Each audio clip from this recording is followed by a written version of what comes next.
Em 1921, no Brasil, você talvez tivesse no bolso uma moeda como essa, no valor de R$100, ou um tostão, como era chamado na época. Com ela era possível comprar 8 bananas nanicas, ou então 6 balas de coco. Vamos que você tivesse mais, R$2.000. Esse valor era muito?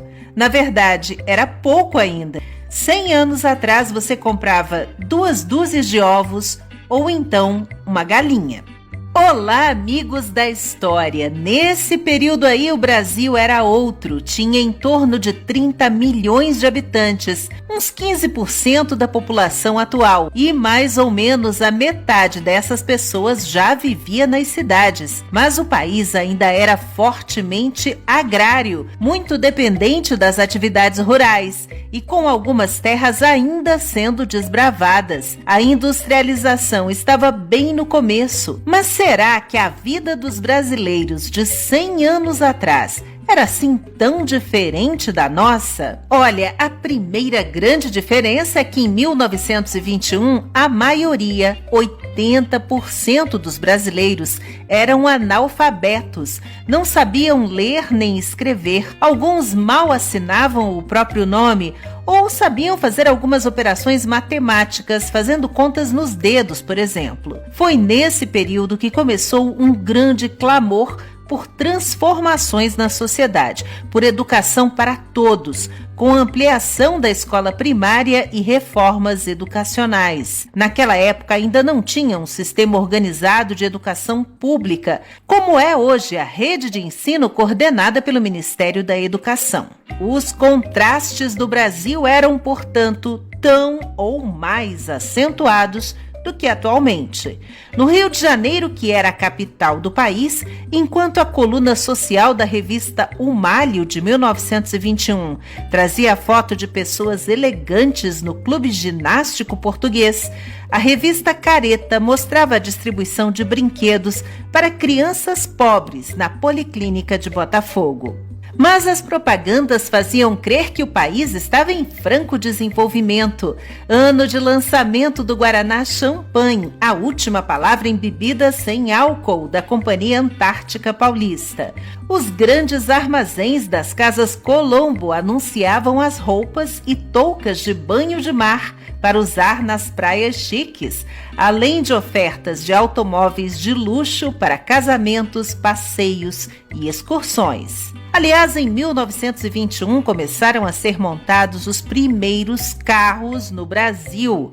Muita gente aí curiosa, interessada em acompanhar de perto a fabricação de um automóvel em São Paulo. E um campeão de vendas, o então legalizado lança-perfume, perfeitamente aceito na sociedade, um símbolo do carnaval. Este da marca Ipiranga, que se gabava de ser melhor que o produto estrangeiro e os similares nacionais. Por falar nisso, Protocolo foi o nome da marchinha do maxixe de carnaval que fez sucesso no Brasil em 1921. Naquela época, assuntos políticos também viravam letras de música para os foliões. No ano anterior, em visita ao país, o rei Alberto I da Bélgica dispensou o protocolo e agiu como se fosse um cidadão comum. Até tomou banho de mar em Copacabana e inspirou uma composição que dizia: o rei Alberto, ao pisar este solo, mandou às favas o protocolo. O rei Alberto, ao pisar este solo, mandou às favas o protocolo. O ficou logo, o feliz alegria dos brasileiros, a simpatia. Assim, Alberto I, ao mundo inteiro, deu uma lição, mandou a esquerda com pirueta pra ver sabão. E este era o visual dos Arcos da Lapa, no Rio, em 1921, quando da visita do rei Alberto. No mesmo ano, a cidade assistiu a uma grande ressaca do mar, que virou notícia na época e rendeu muitas fotos, como esta, na Enseada da Glória, ou essas aqui no Leme, mostrando o estrago do avanço da água. E aqui temos um registro também do Rio, da recepção no Palace Hotel do Conde de... Sim, ele ainda era vivo, com o filho dele, o príncipe Pedro de Alcântara de Orleans e Bragança, primogênito da princesa Isabel, ela que acabou morrendo em 1921, ou seja, há 100 anos. Essa foto foi horas antes de eles embarcarem para a Europa. Esse aí era um palácio que não existe mais, o Monroe, que nesse período, no Rio de Janeiro, era a sede provisória da Câmara dos Deputados e depois abrigou o Senado. O prédio foi demolido em 1976. Esse outro lugar aí também não existe mais, mas existia em 1921, como mostrado no registro do famoso fotógrafo Augusto Malta, da saída das pessoas da última missa celebrada na igreja de São Sebastião dos Capuchinhos, porque essa igreja foi destruída quando o Morro do Castelo, onde ela ficava no Rio, foi demolido numa reforma urbanística. Enquanto isso, em São Paulo, essas são imagens da época dos mercadinhos nos baixos do viaduto Santa Ifigênia, além de diversas cenas das feiras livres na capital paulista. Também em São Paulo, a edição do dia 25 de maio de 1921 do jornal Folha da Noite comemorava o aumento do preço do nosso café em outros países. Dizia a notícia: a feliz e oportuna intervenção do governo no mercado de café brasileiro já produziu os resultados no exterior que todos os entendidos esperavam e que não poderiam demorar. Em Nova York, no Havre, em Londres, o preço subiu. As operações de defesa do principal produto do Brasil vão se fazendo com êxito e segurança. O comprador do governo só adquire café já classificado, de 7 para tipo superior e pronto para embarque. O presidente da República em 1921 era o paraibano Epitácio Pessoa, político que também foi magistrado, diplomata, professor universitário e jurista. O governo dele foi marcado por revoltas militares que chegariam ao ápice 9 anos depois, na Revolução ou no golpe de 1930, que levou Getúlio Vargas ao poder. Ainda na política, começava naquela época o debate sobre a sucessão presidencial, que no ano seguinte teria o mineiro Arthur Bernardes como vencedor eleito, mesmo em meio a notícias divulgadas em 1921 de cartas supostamente falsas atribuídas a ele nos jornais contra Nilo Peçanha, ex-presidente candidato da oposição, e contra o Marechal Hermes da Fonseca, outro ex-presidente, representante dos militares, o que gerou um grande escândalo e iniciou uma crise.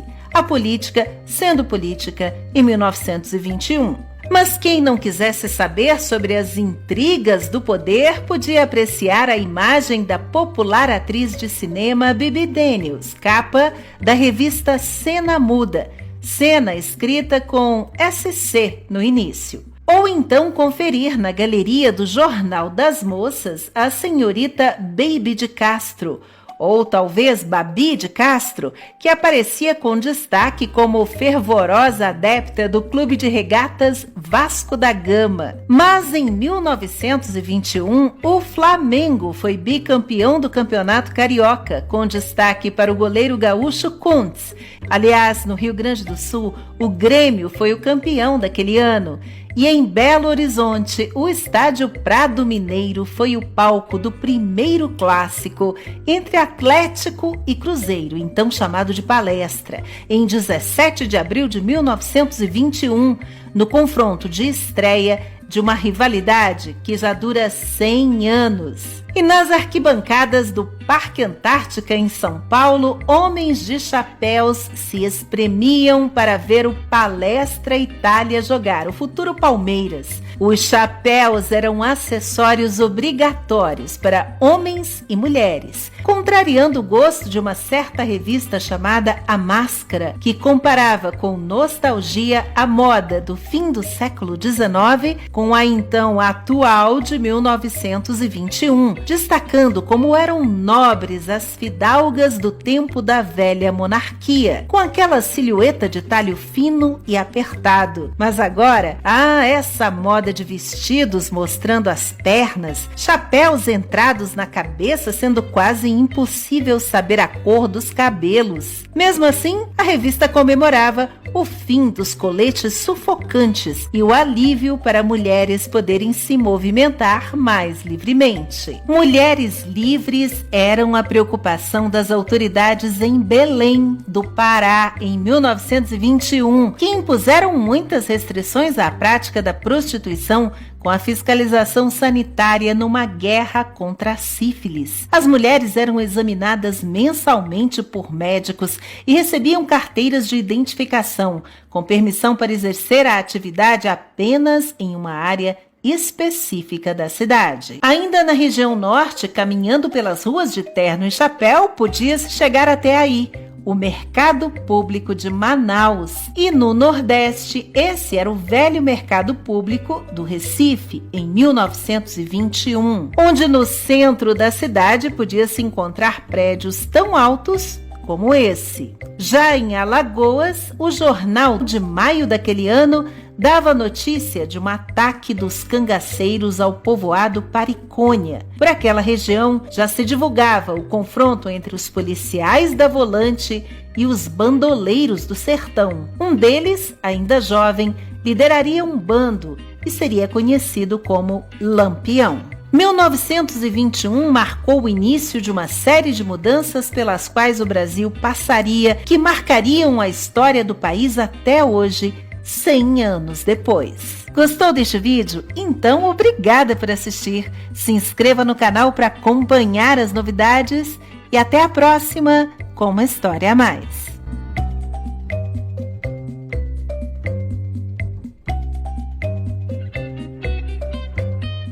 Quai, seu app de vídeos curtos.